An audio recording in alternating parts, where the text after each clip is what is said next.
Hi, I'm Julie Marie and I'm excited to bring to you another one of my great recipes. This one is for whole wheat organic pita bread. And I'm bringing you this recipe today. I'm not really a baker. I don't bake any sweet items, but I do bake savory items like this pita bread. If you live in an area that you can't find organic whole wheat pita bread that only has organic whole wheat flour, sometimes there's little salt and water and yeast. Sugar is usually written on the label because that grows the yeast. But if you can't find a pita bread with only those ingredients, I want you to make your own if possible. You can make this and freeze it. And that's what I usually like to do. So what I'm going to start off with is I'm going to get the yeast started. And I'm going to use 1 packet of active dry yeast. And when you buy this, you want to buy a yeast that doesn't it's not like one of those fast-acting, fast-rise yeasts. Just buy the active dry yeast.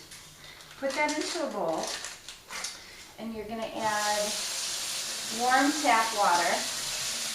Not too hot, about 100 to 110 degrees. It just feels warm to the touch. And you're going to add a ½ cup to the yeast, along with 1 teaspoon of sugar. This is the only time I use traditional sugar in any of my recipes. We need that to feed the yeast to get it to activate. And you want to mix this up with a fork, or you could use a whisk. You just want to get it dissolved, the sugar dissolved. And we're going to set this aside for 10 minutes. This is very important. This is a very simple recipe. I don't want you to get discouraged if you're not a baker or you think making homemade bread is insane, because this is super simple. You just need to take the time to prepare the dough, because we're going to let the dough rest for about an hour before we roll it out. So this is going to set aside for 10 minutes. And then what we're going to do is add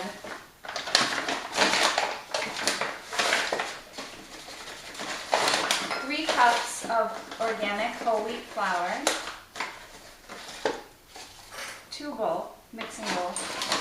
You could do this in a mixer. I have a KitchenAid stand mixer, but I just do it by hand. It's just a little simpler, and I don't have to get the mixer out of it in the cabinet. It's kind of a hassle. So you got 3 cups of flour. You're going to need some extra flour for rolling out the dough, and if the dough is too moist, but it should be okay. And then to this, we're going to add 1.5 teaspoons of sea salt. I'm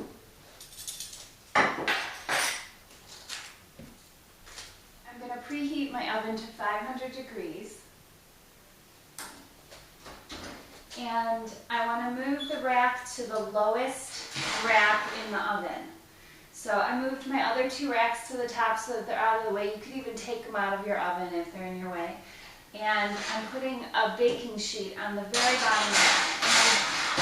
And I want that baking sheet to heat up with the oven.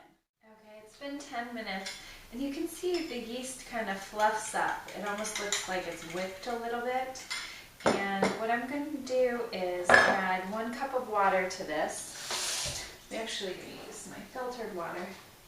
This I've had my pitcher out, it's room temperature now, so it's about 70 degrees. And I'm adding 1 cup of water. And then I'm going to add this to my flour and my salt. And I'm just going to mix this up. You don't need a mixer to do this.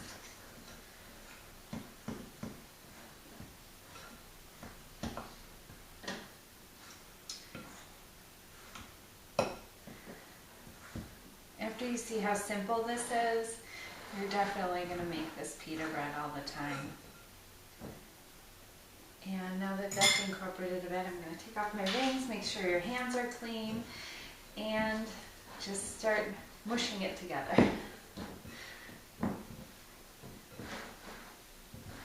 And this dough comes together really easily. You can move it out onto your counter. Make sure your counter's nice and clean. Or you could do this on a cutting board as well if you want an easier cleanup.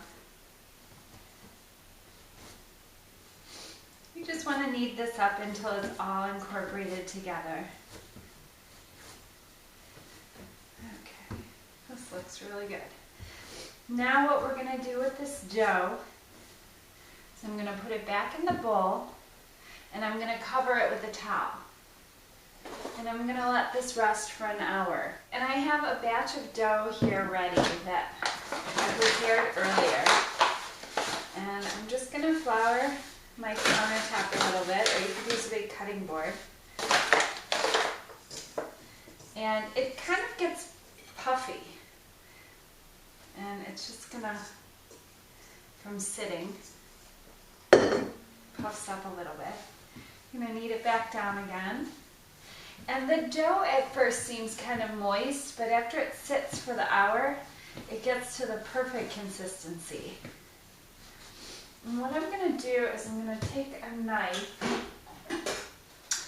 and I'm going to cut this into about 8 to 10 pieces. I'm just going to go for 8.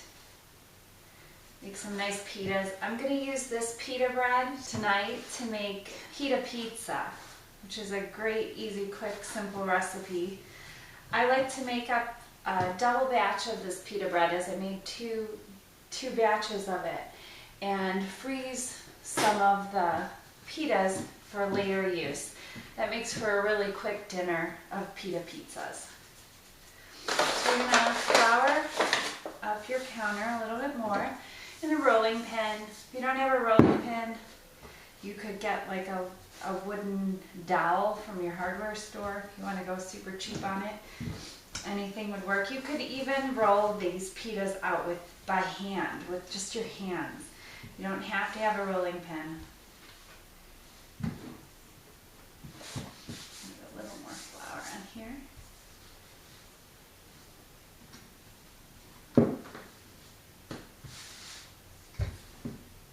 And this is a fun thing to make if you have kids.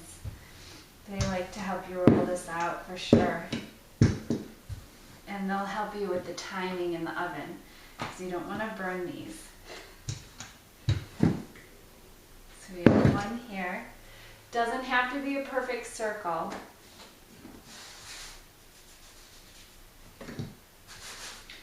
I'm going to roll out a second one. I'm going to bake 2 at a time. If you have a bigger baking sheet and you can bake 4 at a time, that's great.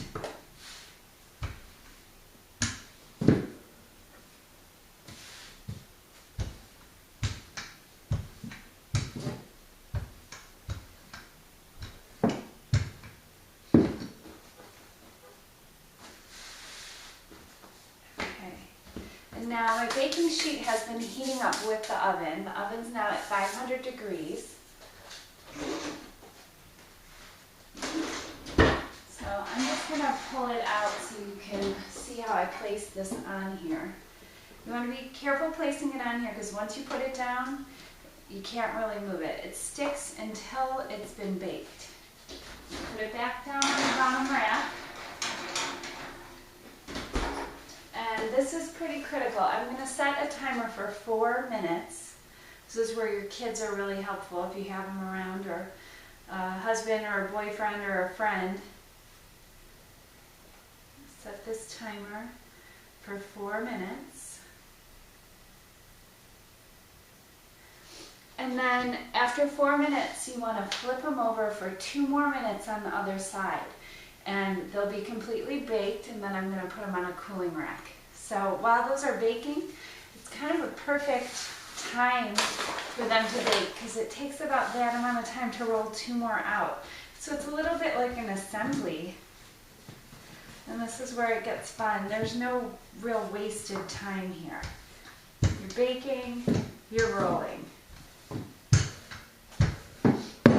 And these are so rewarding because they split open just like your traditional pita breads that you'd find in Middle Eastern restaurants. And I tend to eat at Middle Eastern restaurants. That's my choice if I'm going to go out to eat, because I have one, a local one named Pita House here near me, and they will make me fettuccine salad without oil. They make me hummus without oil. and they have delicious pita bread. The only difference is my pita bread is organic whole wheat, where theirs is white. So I like to make it at home sometimes. I know I'm getting more nutrients into my diet.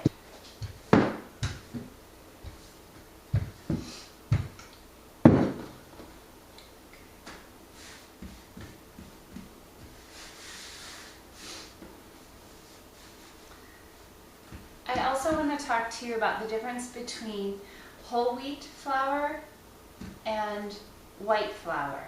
So the reason that I choose to make whole wheat pita bread is because it's higher in fiber than the white pita bread.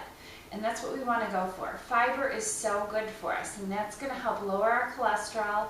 It's going to help move things along through our digestive system, and it's going to give us more nutrients in our diet. So the difference between white flour and whole wheat flour is the whole wheat flour is the wheat with its jacket on. It's in its full form. Where the white flour, the wheat gets refined. They remove all the fibrous outer parts of the wheat, and they leave just that inner white, easily digested part. Maybe if I explain the difference between white rice and brown rice, you'll understand even further. White rice is brown rice with its outer shell removed. So we want to eat that brown rice because we want that fiber to be included in our diet. There goes my timer. I'm going to turn this heat up.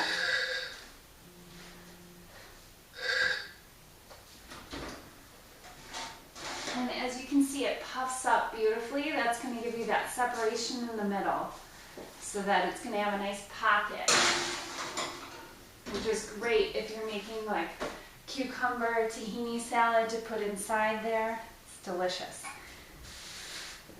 Traditionally called Jerusalem salad, but I have a cucumber tahini salad on my website that I made up. The reason I'm talking about this whole wheat versus white flour is because a lot of people aren't familiar with the difference. They think that it's a whole other product, brown rice to white rice. It's just brown rice with the jacket taken off is white rice. So we want to eat whole food, plant-based diet, and that's why I'm talking about this. I want you to eat wheat in its whole form, organic form.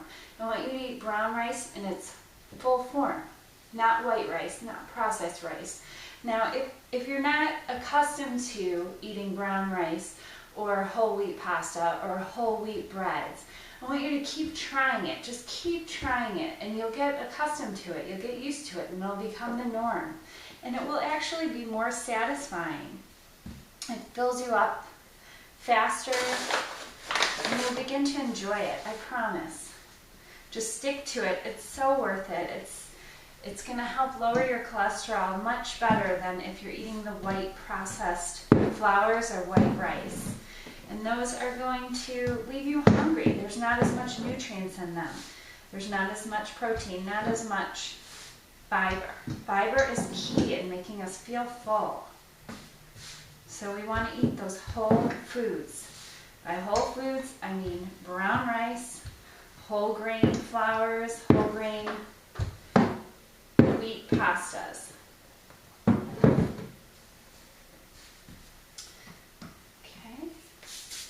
I didn't set my timer for the second side, which that's why it's great to have an assistant with you in the kitchen.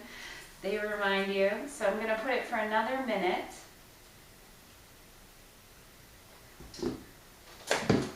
I'm almost done rolling these out. I'm actually getting ahead of myself here.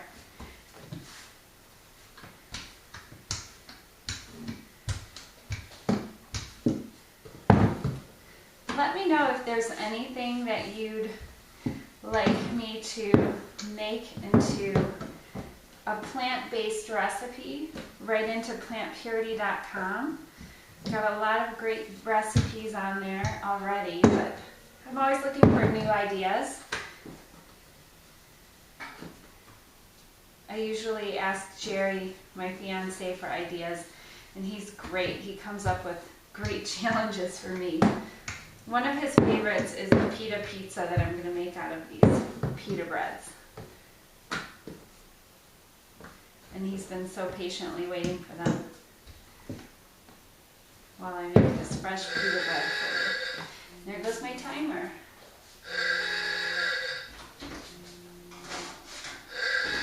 And this pita looks great. It's nice and puffed up. It got a little golden brown. Let me turn this timer on.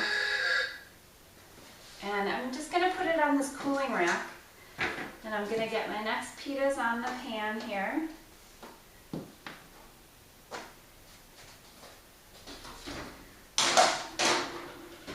going to set this timer for 4 minutes.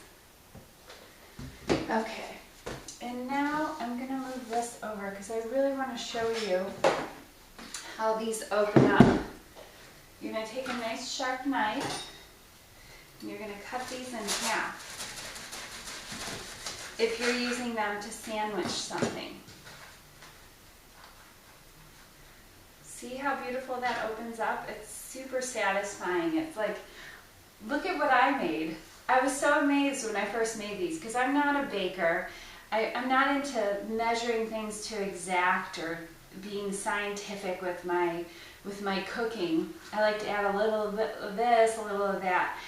Most of my recipes you can adjust accordingly. With baking it's a little bit different. I was so satisfied with this recipe to find that I could open these up and they came out so perfectly, and I actually learned this recipe from a friend of mine and made adjustments to it to make it better for us with less additives and with the whole wheat flour, organic whole wheat flour of course. So I just cut these up and I leave these to cool. If you're using them for pita pizza, just leave them to cool like this and then you can assemble your pizzas out of them. Thanks so much for watching. I'm going to continue baking my pita, my double batch here, and freeze those up in a nice freezer bag for later use to make pita pizzas, to make a real quick, easy dinner. So take care and best of health to you. And remember, optimum health will be owned by those who eat an abundance of plants. So eat your fruits and veggies.